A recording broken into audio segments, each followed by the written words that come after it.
Welcome to Driven, the Unscripted Success podcast, with your hosts, Mike Menino and Nariman Hamden, bringing you insights and stories on achieving personal, professional, and financial success. Hi, everybody. It's Michael Menino, and welcome to Driven, Unscripted Success podcast. Today on the podcast, we're interviewing professionals who share their experience with you, the audience, on how they got to where they're at today, and zooming from the beautiful island of Charlotte, North Carolina, Randy Hood. How you doing, young man? Hey, brother. How you doing? Better than I deserve. Well, that's a good thing. Better than the opposite. The opposite. I'm at the right side. I'm on the right side of the grave, looking down. We were talking. Randy is a catastrophic attorney, and that is a very unique situation, a very unique position. If you could do the listeners a favor and explain to where you're at in your business and how you got there.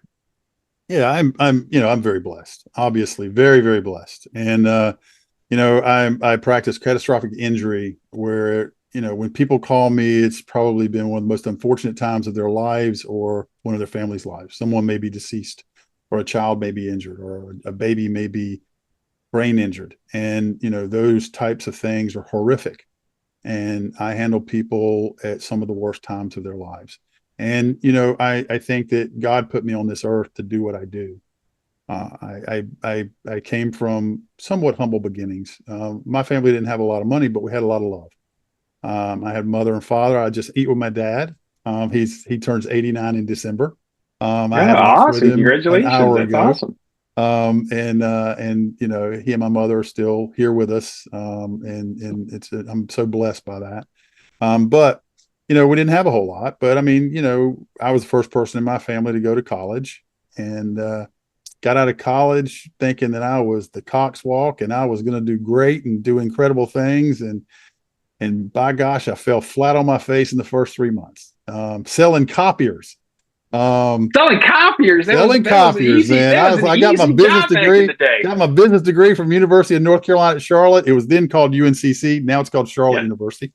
Right. But fell flat on my face, and then I had been selling shoes for 6 years, all through high school and college. I'd had a job since 16, the same job at Hauser Shoes, and then I said, tucked my tail. Went back to Hauser Shoes, and I was there for 4 years.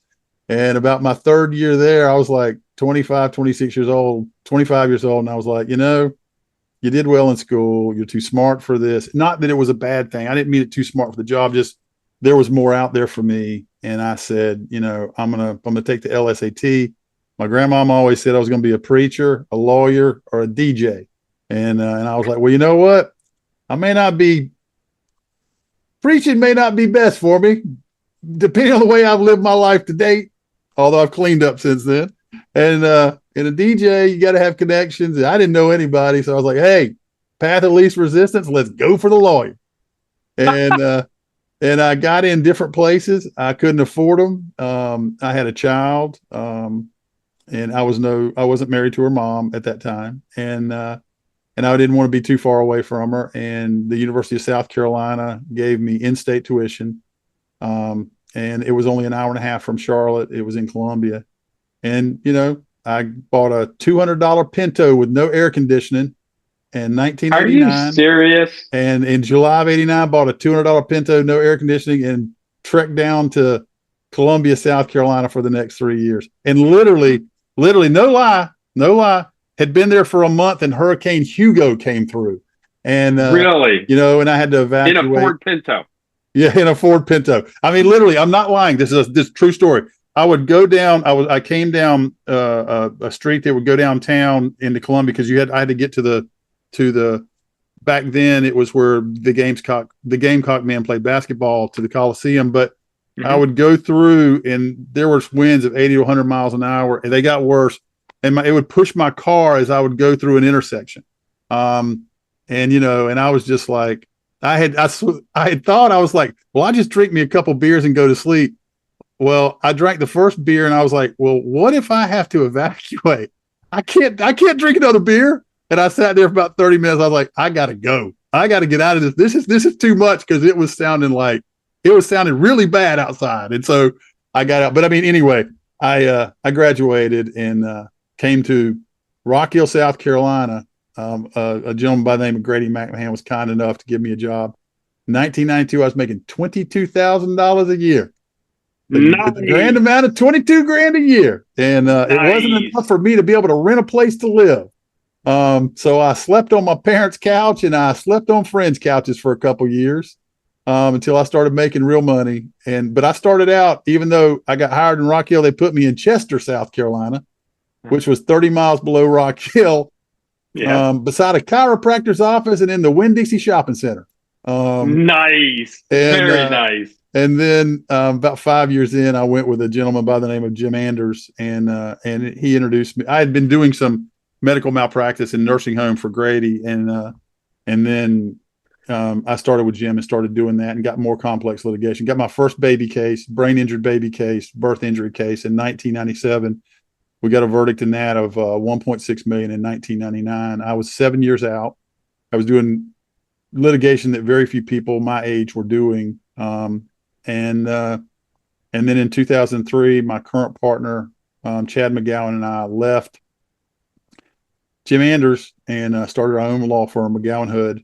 And that's the website, McGowanHood.com. It's still the same website. Went down to a 900 square foot basement.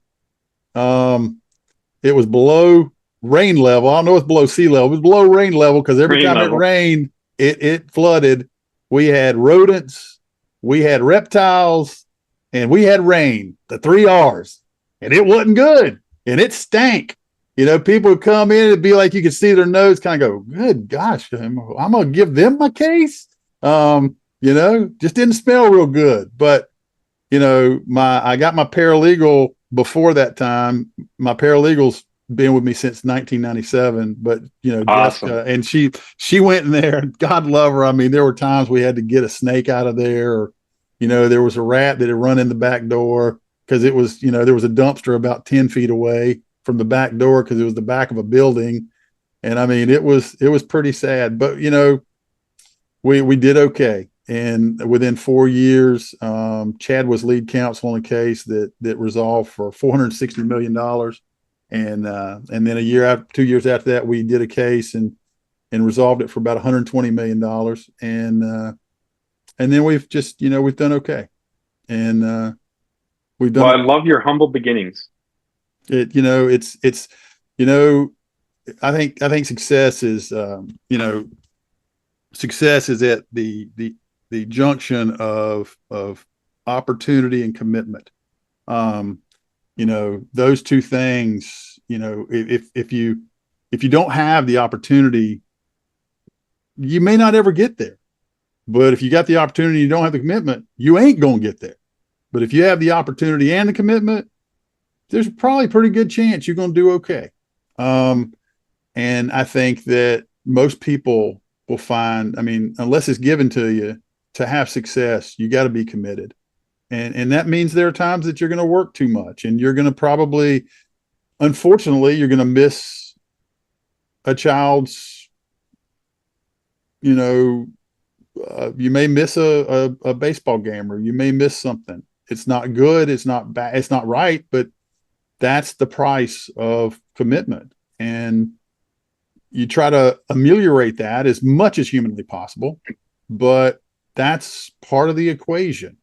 And you work nights when everybody goes to sleep, you go back to work. That's part of the equation. I'm 62 years old. I'm very blessed. Got multiple homes. We've got a plane. I could have retired years ago, but last night my wife went to bed at 9 and I stayed and I worked from 9 to 1 because I have a trial coming up on November 17th. And I will work from 7 in the morning till 5 or 6 at night. I'll spend time with my wife and she'll go to bed at 9, and then I'll work from 9 to 1. So I'll work 15, 16 hours over the next 3 weeks. And that's just the price of commitment. And I think that is when you have the mindset and you have the drive to be able to do that type of thing. And I'm not saying it's always that way, because it's not, but that's the price. The price is commitment. and the price is time.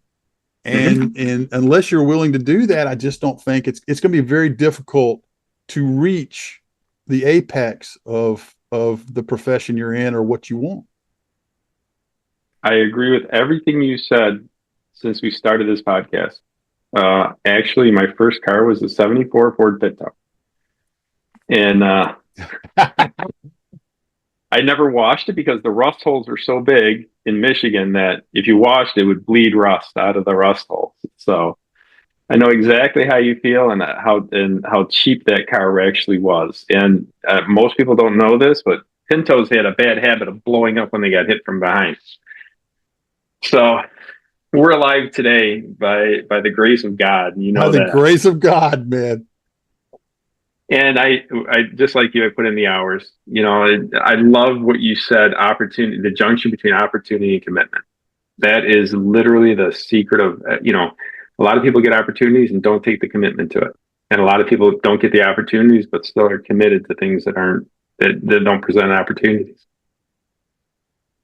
I mean, that's the reality of life. It is. So, if someone wants to get good at what you do, being an attorney, what tips and tricks would you tell them? What suggestions would you give them? You know, until a year ago, because it changed a year ago.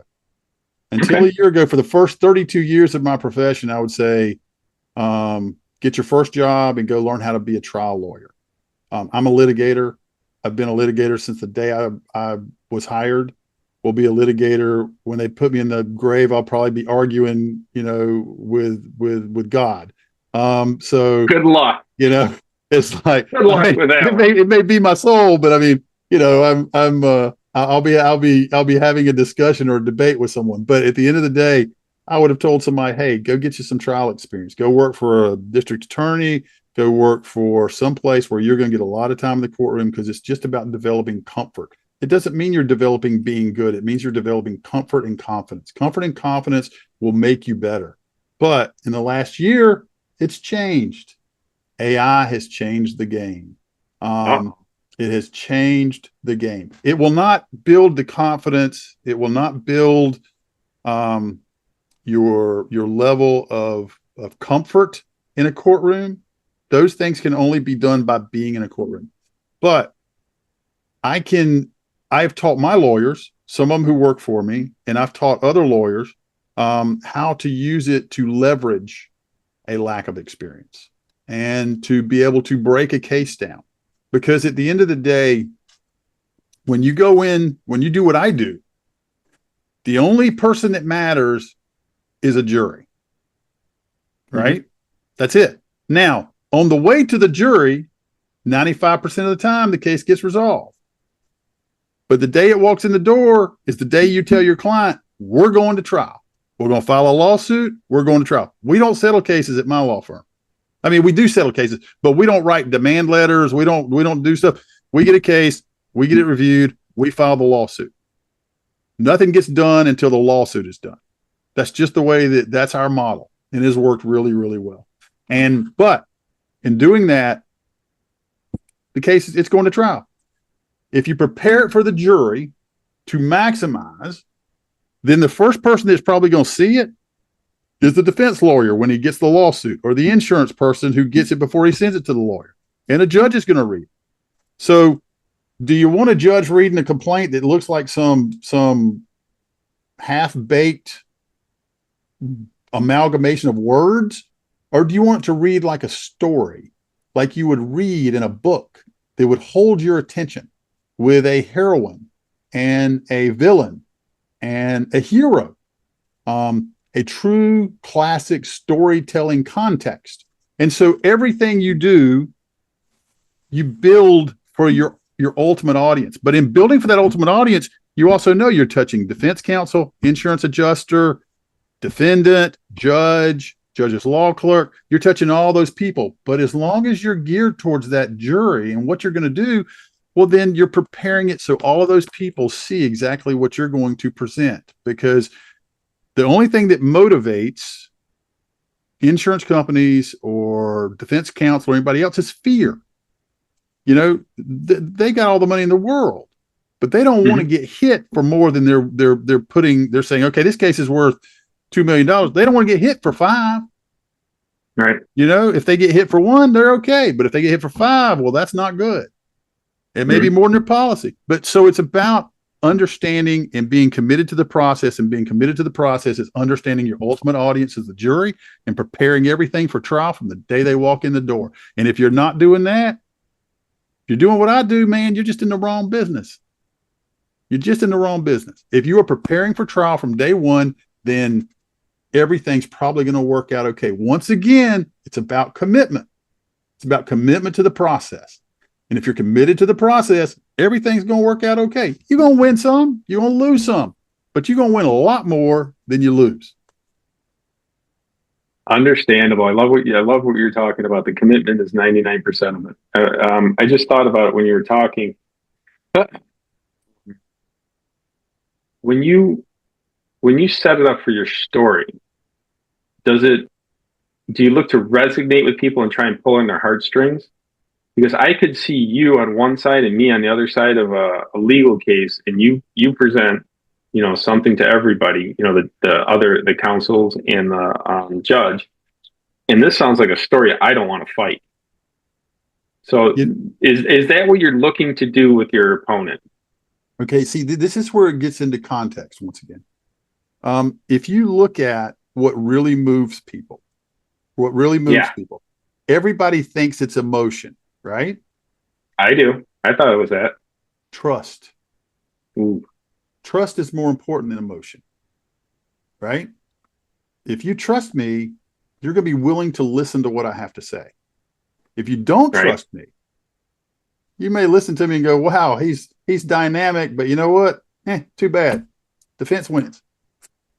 Emotion does not carry the day. Emotion may create angst. It may create certain feelings, and some people act on emotion. Some people don't. Some people use common sense. So if there's a trust factor built into everything, so it's more important for me to create a trust relationship than it is to create an emotional relationship. Really? And so a trust relationship is more important. Now, I need the emotion, okay? I'm not saying you discount that. I'm saying that the trust, from a hierarchy of perspective, trust to me is more important than creating the emotion, because if they trust, I will create the emotion and they'll believe it. Because if they don't trust, you can create all the emotion they want and they're going to be like, well, he's full of shit. Right. They don't trust you. Because they're looking at it. It's all about filter. I mean, you meet two different people and you one of them is Gandhi and the other guy's like a serial killer, and they both come off as nice, dressed the exact same way and tell you the same story, but you know the context. You're going to like Gandhi. You're not going to like the serial killer because you're viewing it through a lens. You're everything comes through a filter. So if the filter that you're putting in there at the beginning is a filter of likability, trust, care, concern, that filter is your message is going to be filtered through that rather than through muddy water.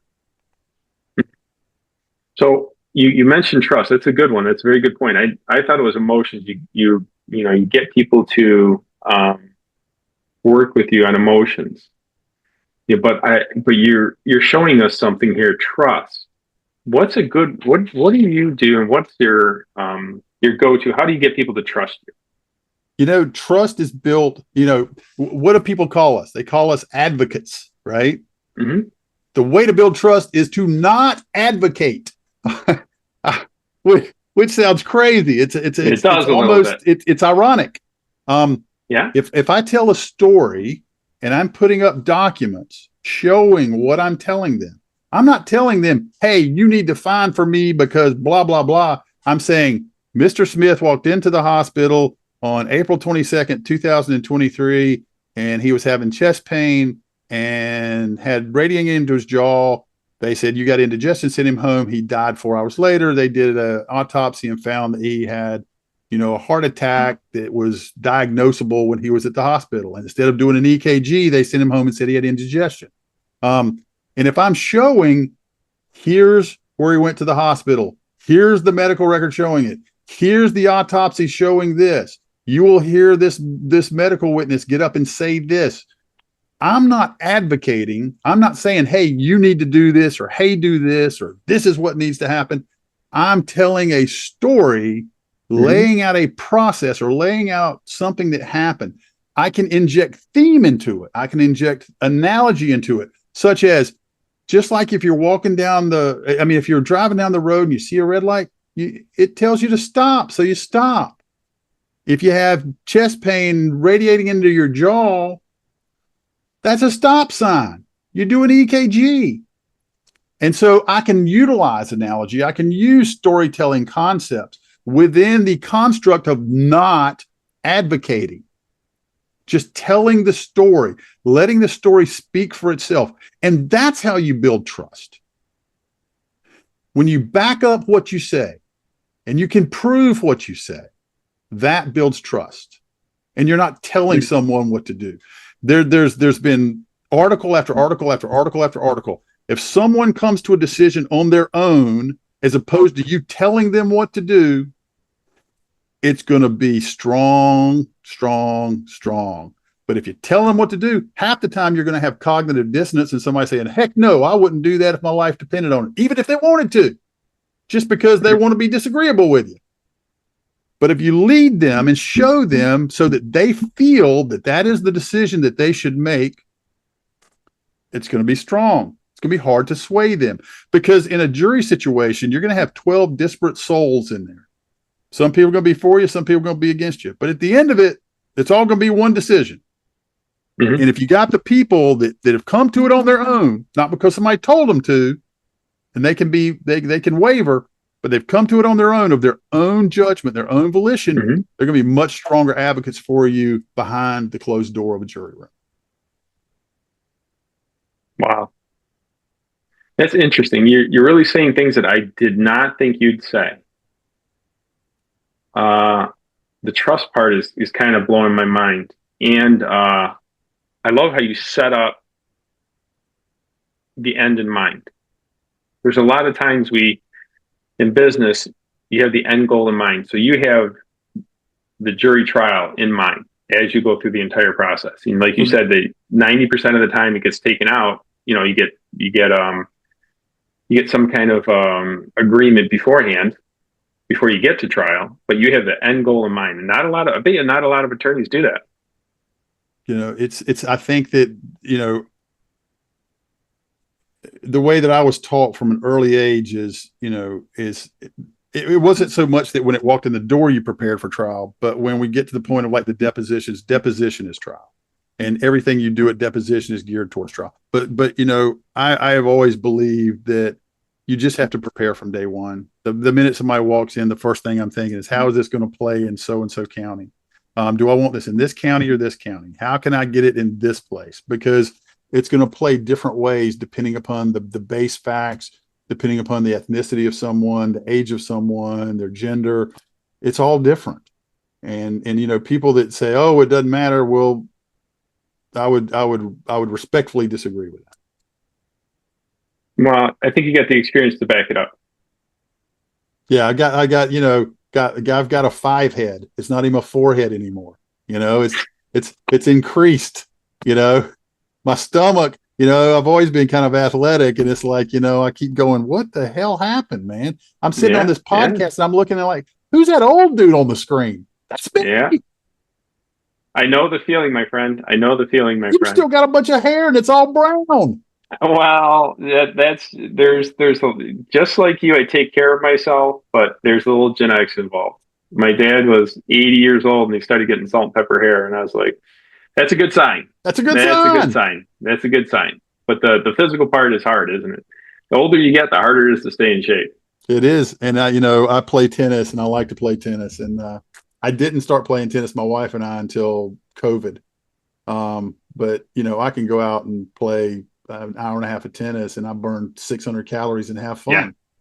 Yeah. And that's a huge thing. My wife is, she was a figure competitor for a long time and has run marathons, and does this crazy workout stuff, and I'm like, I can't do that. I don't have the time to do that. But her, I can't do that either.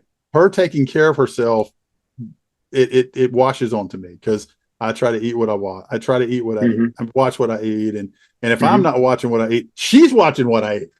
So there you go. It's like, when I look over there and I see that look, like, what are you eating that for? I'm like, oh God, okay, take it away. There? French fries, man. That's the bait of my French existence. Fries. Well, it's not the potato's not that bad. It's a fry. It's the fries, it's the grease. You're making me hungry. Stop.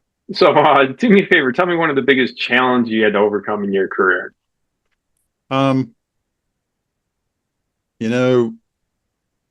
It's just that there are so many. I know it's hard to pick one, right? It's like, hard to pick your favorite kid. But I mean, it's probably not even one that most people even know about, and it's probably not even one that most people even expect. One of the things I was very blessed. A dear friend of mine, Gerald Malloy, got me involved in the Charleston 9 litigation. And that's where the 9 people were shot and killed at the Mother Emanuel Church in Charleston, South Carolina, by Dylan Roof, the racist, cretin piece of crap. And we were involved in that, and we ended up, that case was dismissed, and it was gone, and took it to the Fourth Circuit. Why was it dismissed? Because nobody ever sued the FBI before. We weren't suing the FBI, we were suing the USA, but it was the FBI that was the person that we were saying did the wrong thing. And it had never really been done. And then it was reversed at the Fourth Circuit Court of Appeals. It came back, and eventually it got resolved for $88 million. And so, and there were people that were able to listen. When you get a bunch of money, or you get, whether it's a bunch of money or little money, it doesn't put their life back together. It doesn't take away the harm. It isn't some magic elixir. It simply gives them the opportunity to have a financial means to accomplish things that they may not have had otherwise. But it does not take away the pain. It does not take away what happened, and it doesn't fix things. It simply gives them opportunities to be able to recover, to get counseling, to get medical care, to try to recover as much as possible to get their life back. And so in that sense, what we do, it really does mean something. And I mean, there are times that we lose. I can remember a case when I tried in my first third or fourth trial that I ever had that was somewhat substantial. It was only 2 years out, but a guy fell off his house because a guy had not told him that his gutter was rotted or something like that. And it was in 1995. So I'd been out 3 years, and argued it. A big case. I mean, guy had $20,000 in meds. I was asking for $150,000, and I had 3 years out. Most people weren't doing this at 3 years out, and I was doing it. It was mine. I was lead, and I lost, and I couldn't get out of bed for 2 or 3 days. I then talked to people on the jury, and I found out why I lost. And it was because they thought that the two people, because they were neighbors, were colluding together and they would split the money. Which had never been people said, were suing each other. Never been said, never been mentioned, nothing. And they were not like, they were nice to each other, but they had seen them, like one time they stopped in the hall to exchange, hey, how you doing? That kind of thing. And so things happen that you can't predict. It's impossible. I had a friend of mine that had a DUI that he the guy was obviously drunk, but he was defending him. I don't do criminal. He does criminal. He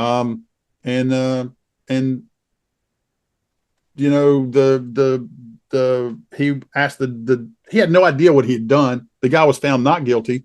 He talked to the jury afterwards, and they were like, well, why'd y'all find him not guilty? Good, it didn't for him. And they go, well, he was obviously drunk, but when you told the cop, what did you do after you arrested him? And the cop said, well, I got back there as quick as I could. I was going 70 miles an hour. They said, since he broke the law and your guy broke the law, we don't hold him responsible. We're not holding your guy responsible. Nobody could have foreseen that. Zero. But that's the way juries think. And so Wow. you have no idea what life experience and how things are going to, what things are going to happen that are going to cause people to do what they do. But I mean, that's the unpredictability of it. But I mean, it's really one of those things where there are daily things that happen that are just, they don't go right. But this is every case I have is a marathon. It's not a sprint. You're going to have battles. You're going to win some, you're going to lose some. You just want to win the war. You just want to win the war. At the end of the day, you're going to win some, you're going to lose some on the way to the end of the war. And at the end of the war, and you know what? Listen, we prepare it for trial. We want it to be, it's got to be prepared for trial. But if you get a big verdict in South Carolina, it's going to be a minimum of 3 years in the appellate courts. If they reverse it and you have to try it over, it might be another 3 years. I mean, I've had one case that went 13 years. It went up and down and up and down. And so that can happen. That can happen. And, and so at the end of the day, the best thing that's for the client is what they want. If they want it to go to trial, no matter what, we're going to try it. They want it and they offer enough money for it to be resolved, well, then we'll resolve it. But at the end of the day, it's for the client to decide. Right. No, that's the best way to look at it. You're working for the client. That's it. That's who employs me. Yeah, exactly. One quick question for you. I heard some crazy stats on law. I love the law for some reason. I love justice, and I saw that, and I'm going to mess this up. 90% of the people that should sue for malpractice don't, and 90% that don't do sue. I don't know what the statistics are, but I will say that the vast majority of people that have suffered injury because of a negligent act do not sue. I can't talk about the other, because what we do is we vet every case. And what I tell people, I'm not saying all doctors feel this way, but a lot of doctors do not mind what I do, because I'm the one out there telling people, if we get 2,000 leads that come through my office, I got 20 lawyers. If we got 2,000 leads that come through our office this year, we'll take 10% of them.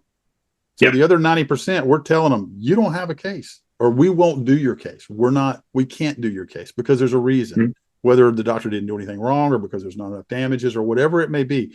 But 90% of them we're not going to take. And we explain why. We're very explicit about trying to explain why.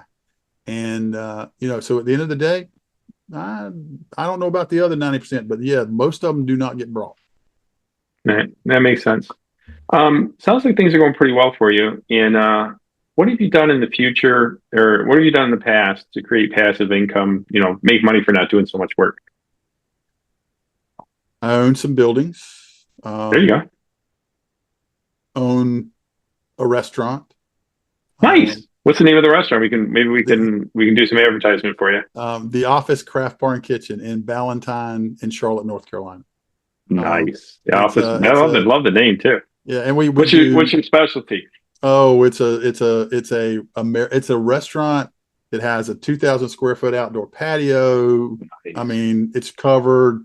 It's fabulous. Got an open bar out to it, and and it does really well. And it's in the Stonecrest Shopping Center in Charlotte. But it's just it's a great place. But we do wings, burgers, bang bang shrimp. The bang bang shrimp sounds delicious. Salads. It's got 46 TVs. I refuse to call it a sports bar. I refuse. Sports bars connote dark, dingy places with men hitting on women, unsafe, and that kind of thing. That is not who we are. We're bright, airy, everybody welcome. We want kids. We want older people. We want anybody in there that wants to have a good meal and a good time. But there's going to be 46 TVs, and it's going to be showing sports 24/7. What about UFC? That's my favorite. UNC? UFC. Oh, UFC. Ultimate Fighting Challenge. We do not show at UFC. Okay. We will show the free parts. We do not subscribe to the thing that shows the other. We are a football, basketball. Nice. You show those. Football, that's for sure. That's what you need. I mean, listen, Saturdays and Sundays, it's packed. Nice. I love it. Absolutely love it. And listen, thanks very much for the interview. Wrapping up the interview, what exciting things do you have planned for the next 6 to 12 months? My wife and I travel a lot. We have a lot of fun. We go to New York, like I told you, 6 to 8 times a year. We try to travel at least, once a month, maybe sometimes twice a month. And we like to go to sporting events and live music. Well, like this, we're going to New York. We're going to be there tomorrow, Friday and Saturday. Thursday, we'll go see Bryan Adams at the Garden. We love to go to the Garden to go see. Nice. Greatest concert I've ever seen was the Eagles there a month before COVID. Even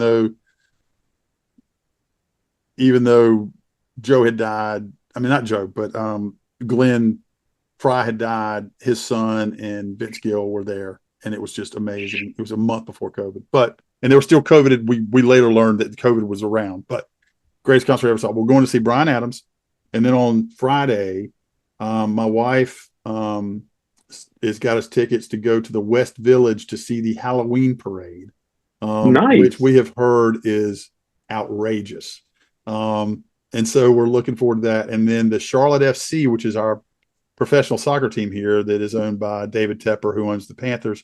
We're in the playoffs, and we're playing the New York FC Club on Saturday and at Yankee Stadium. And we're going to go see that. And we'll eat good every night. Nice. Awesome. Absolutely awesome. Now, listen, last question. Thanks again for being on the show. And if anybody would like to get in touch with you or talk about law, where would they go and how would they get in touch with you? Oh, yeah. My name's Randy Hood. They can get me on my direct dial, 803-327-7828, 803-327-7828. You can also go to our website, McGowanHood.com, McGowanHood.com, McGowanHood.com. And, if we can help in any way, just let us know. I've always told people, if it happened in South Carolina, feel free to call me, because I may not do criminal, I may not do family, I may not do real estate, but I can always tell you where to go to, because I know who's good and who's not. That is awesome. Unfortunately, I've been doing business for 36 years. I've been made an attorney one time. So that means I'm doing something right. And right, brother. For the people that have been wronged, I definitely would highly recommend you as an attorney. Well, thank you very much for your kind words. No, you're too kind too. We'll let you go. And thanks a lot for being on the show. And for everybody else, please like and subscribe. We'd like to get this channel up to 10,000 viewers. So thanks a lot for being on the show, and appreciate your time. Thank you so much, man. Y'all have a great day. You too. Thanks for listening to Driven, the Unscripted Success Podcast. Want to share your story? Apply to be a guest at drivensuccesspodcast.com/guest.